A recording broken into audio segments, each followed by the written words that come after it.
Srikakulam collectorate వద్ద వామపక్ష పార్టీల ధర్నా. మహాత్మా గాంధీ జాతీయ గ్రామీణ ఉపాధి హామీ చట్టాన్ని కొనసాగించాలి.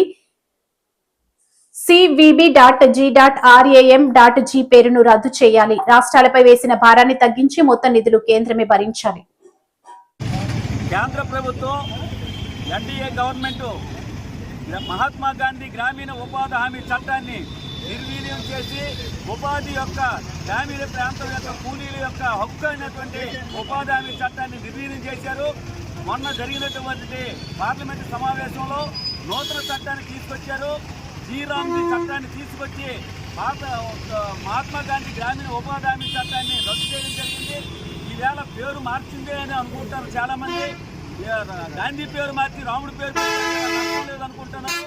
కానీ పేర్లు మార్చడం కాదు, ఉపాధి హామీ చట్టానికి తూట్లు పొడిచారు.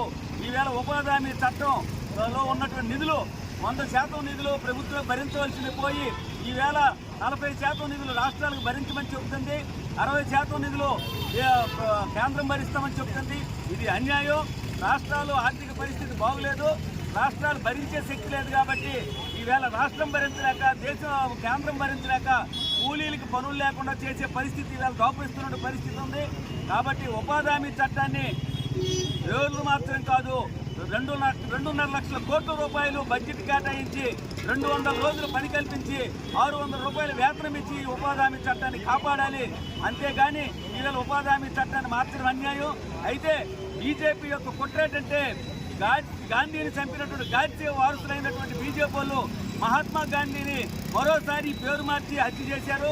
కాబట్టి ఇది అన్యాయం. నిజంగా రాముడి మీద నిజమైన భక్తి ఉంటే ఈవేళ పట్టణ ప్రాంతాల్లో ఉపాధి హామీ రద్దు చేసింది ప్రభుత్వం. ఈ పట్టణ ప్రాంతాల్లో రాముడు పేరు పెట్టి ఉపాధి హామీ చట్టాన్ని పెట్టి పట్టణ ఉపాధి హామీ చట్టం పెట్టి పట్టణ ప్రాంతాల్లో ఉపాధి కల్పించాలని మేము డిమాండ్ చేస్తున్నాం. లేని పక్షంలో ఈ పోరాటాన్ని ఉధృతం చేసి భవిష్యత్తులో పెద్ద ఎత్తున పోరాటాలు చేస్తామని చెప్పి సందర్భంగా తెలియజేస్తున్నాం. నా పేరు గంగరాపు సింహాచలం, వ్యవసాయ కార్మిక సిపిఎం పార్టీ జిల్లా కార్యదర్శి.